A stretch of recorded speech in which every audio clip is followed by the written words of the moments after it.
But Hank brought to us, it would now be 4 days ago, we might even be on day 5, that Floyd Mayweather is being held in Dubai. So, possible angle, like Floyd is a very good troll on social media. The opulent lights of Las Vegas seemed a distant memory for Floyd, Money Mayweather. Gone were the roaring crowds, the million-dollar paydays, the extravagant displays of wealth. Now, confined within the stark walls of a Dubai prison cell, Floyd found himself a far cry from the image he meticulously cultivated. Disbelief hung heavy in the air, as thick as the desert heat outside. How, Floyd might have thought, staring at the cracked ceiling, did I, the undefeated champion, the master of financial maneuvering, end up here? The answer, as humiliating as it was complex, lay in a series of unfortunate events that began with a seemingly sound investment opportunity in Dubai. Floyd, ever the shrewd businessman, or so he believed, was approached by a group claiming to represent a lucrative real estate venture. Visions of multiplying his already vast fortune danced in his head. This is a no-brainer, Floyd might have thought, his mind conjuring images of luxurious mansions and exclusive yachts. He dove headfirst into the deal, investing a significant sum of money, the exact amount a closely guarded secret. However, the luxurious world of Dubai real estate soon revealed its dark underbelly. Whispers of a cleverly orchestrated scam began to circulate. Floyd, initially resistant to the rumors, slowly started noticing cracks in the supposedly flawless deal. Documents seemed fabricated, promises remained unfulfilled, and communication with the investors dwindled to an unsettling silence. A cold dread settled in Floyd's gut. He realized with a sickening certainty that he had been scammed. "This can't be happening," he might have muttered, a mix of anger and despair clouding his voice. Desperate to recoup his losses and save face, Floyd reached out to his legal team. But the complexities of UAE law and the lack of concrete evidence made their task daunting. As days bled into weeks, a harsh reality set in. Floyd was facing legal trouble. The exact charges remained murky, a tangled web of accusations and counter-accusations. News reports, fueled by speculation, painted a picture of a flamboyant celebrity caught in a web of his own making. The undefeated champion, they claimed, was now facing a life sentence in Dubai. Level of violence is inflicted. So my sentence is as follows. You are ordered to stay out of trouble during the pendency of this case. No new arrests or criminal citations for any criminal action. Traffic notwithstanding. Traffic would not count. Floyd, stripped of his usual swagger, became a shadow of his former self. The prison routine, a stark contrast to his life of luxury, was a humbling experience. "This is what happens when you get greedy," he might have mumbled to himself, a flicker of regret in his eyes. Days turned into weeks. The silence of his cell punctuated only by the clanging of cell doors and the murmur of other inmates. Floyd, the man who once reveled in the spotlight, now craved privacy. The thought of his carefully crafted image shattering into a million pieces was a constant source of pain. However, amidst the despair, a flicker of hope emerged. News reached him of his loyal team working tirelessly behind the scenes. Leonard Ellerbe, his longtime associate, was said to be in contact with Dubai authorities, trying to negotiate a settlement and secure Floyd's release.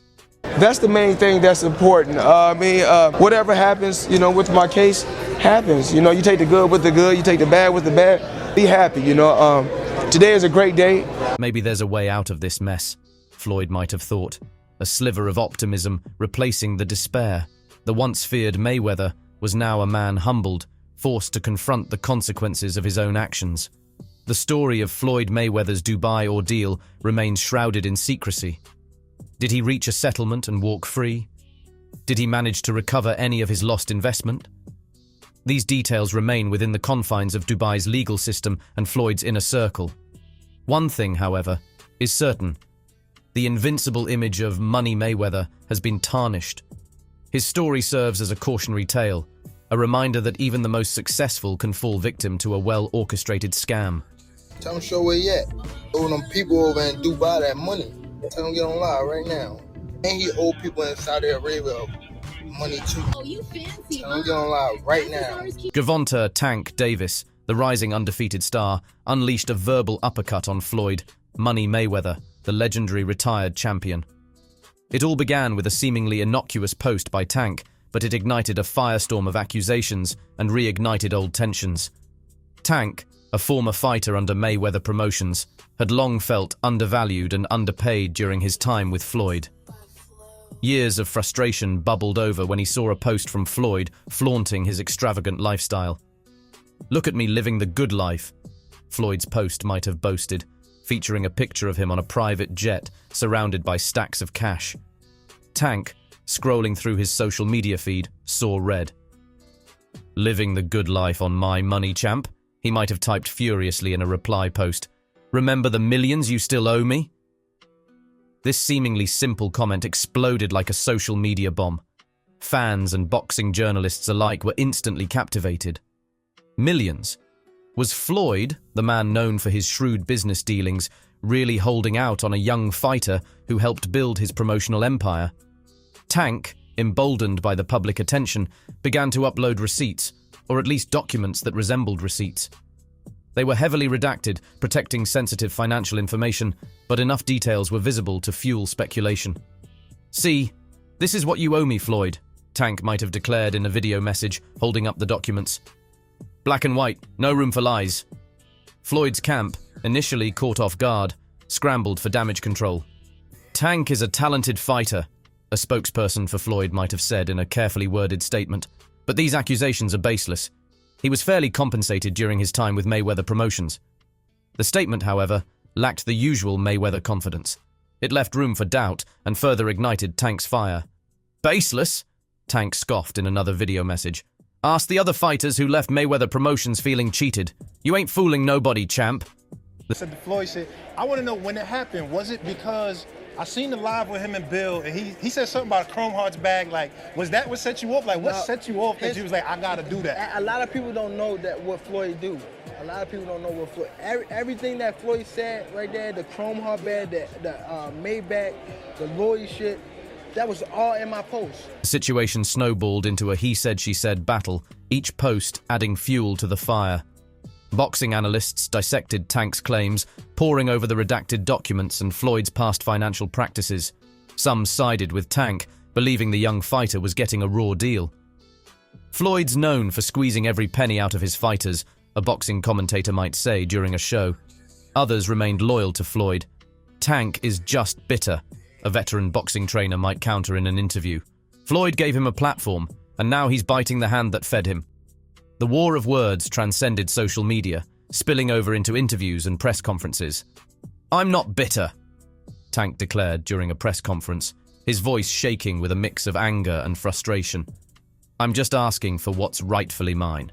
Floyd promised me a lot, but he never delivered."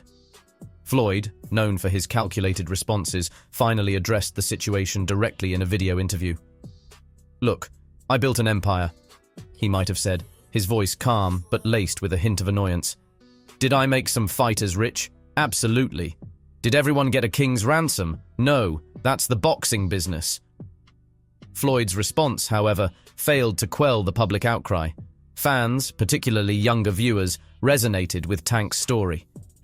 The image of a young, talented fighter being exploited by a greedy boxing mogul struck a chord. The situation took an unexpected turn when leaked emails surfaced. These emails, allegedly between Floyd and his management team, hinted at a deliberate strategy to underpay certain fighters, including Tank. The emails, though unverified, offered a glimpse behind the curtain of Mayweather Promotions and added a layer of credibility to Tank's claims.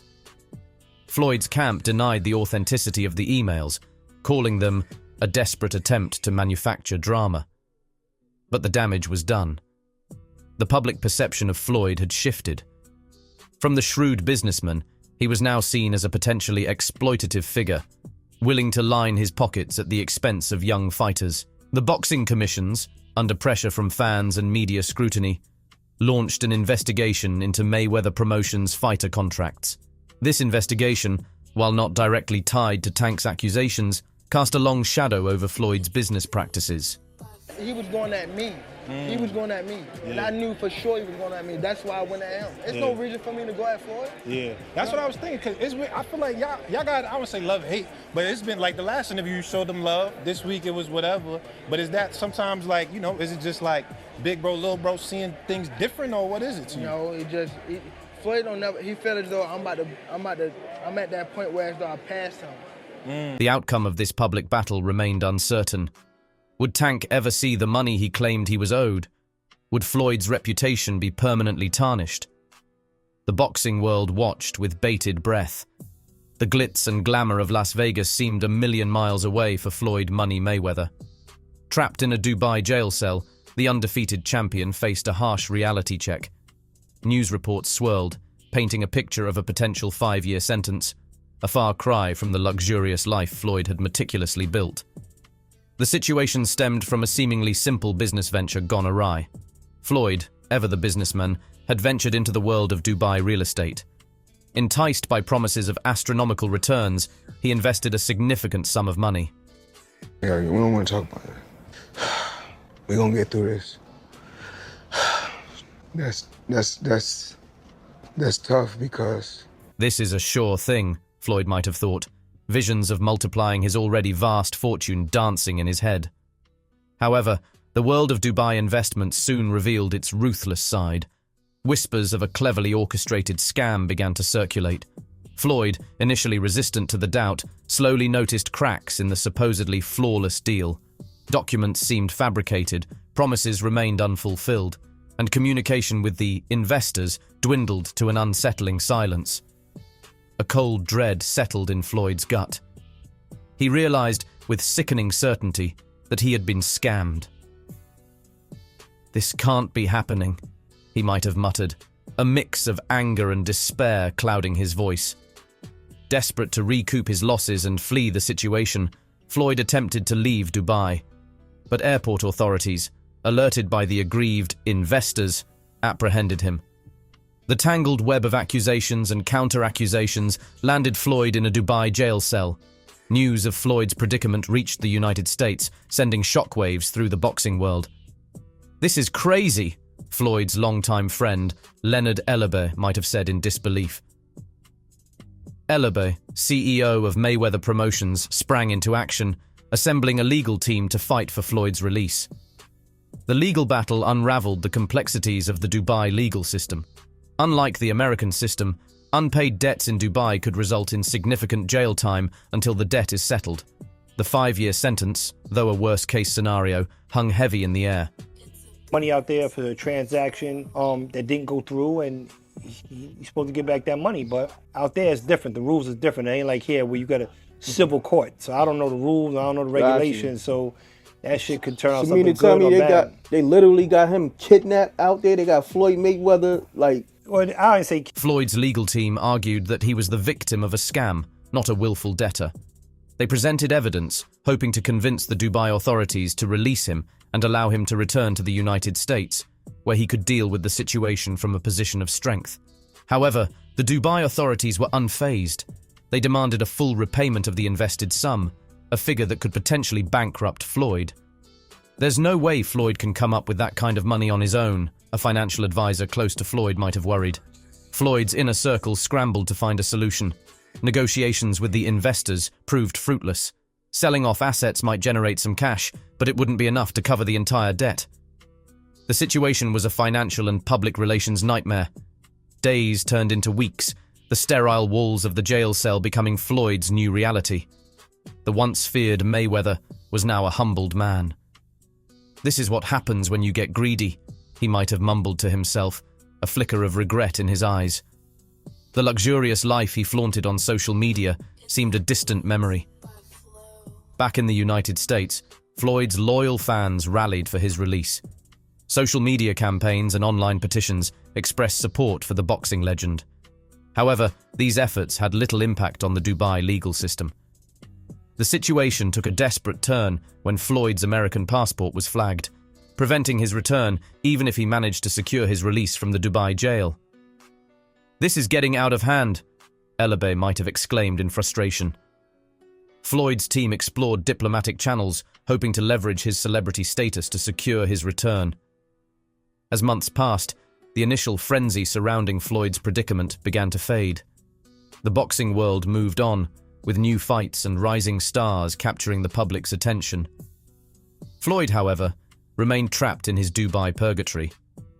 You know, you got your passport taken. You can't come and leave when you want to go, but he ain't in jail, so Okay. he's out at a 6-star hotel being Floyd, so I guess it ain't that bad, but we'll see. We're going to watch and see like everybody else. That's crazy. I mean, when you think of Money Mayweather, you thinking like Floyd may have like $1 billion or something. He did. He made $1 billion plus. Floyd made a lot of money. The story of Floyd Mayweather's Dubai ordeal serves as a cautionary tale. It highlights the potential pitfalls of venturing into unfamiliar business territories and the harsh consequences that can follow. Will Floyd be able to navigate the complex legal system and return to the United States a free man? The answer remains shrouded in the sands of Dubai. Only time will tell if the undefeated champion will emerge victorious from this real-life fight, not in a glittering ring, but in a stark jail cell. A dark cloud hung over Floyd Money Mayweather. Fresh out of a Dubai jail cell, the boxing legend wasn't basking in the bright lights of Las Vegas. Instead, he simmered with a mix of anger and resentment, his sights set on a new opponent, Gervonta "Tank" Davis, the young fighter who had once been under his wing. Floyd's time in Dubai had been a humbling experience. Scammed in a real estate deal and facing a potential 5-year sentence, he'd only managed to secure his release after a grueling legal battle and a hefty settlement. Now, back on American soil, Floyd was ready to fight back, not in the ring, but in the courtroom. Motherfucker can beat me, he got to earn it the hard way. No motherfucker don't need to be cutting no corners trying to cheat, because I ain't never tried to cheat to beat nobody. I ain't said that, And I'm not pointing no finger, but I know you're the trainer. So, as the CEO of my company, and as one of my close friends, if it's something that's not right, you're doing your job to address it. Because once again, this is Mayweather Promotions. Yeah. So, I want to treat him fair though. I want to treat him fair because we are the A side. You know what I'm saying? We want to treat him fair though. And I believe in everybody should be treated. They can take my money. They can take my freedom for a while, Floyd might have muttered, his voice laced with a dangerous edge. But nobody messes with Floyd Mayweather and gets away with it. The target of his ire, Gervonta Davis, the fighter Floyd once considered a protege.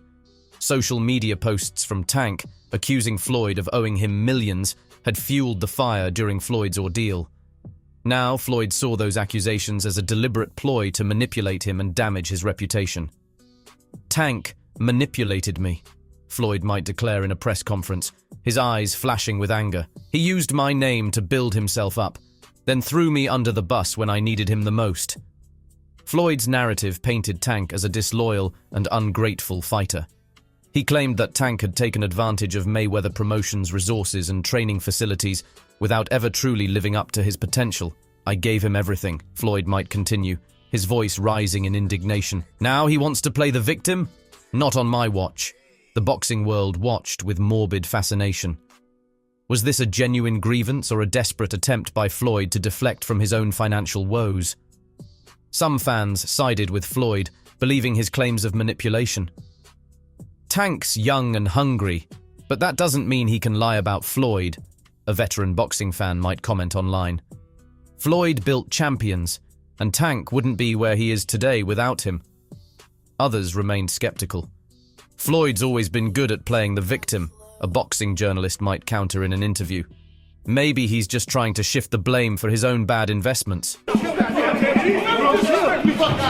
would you disrespect me?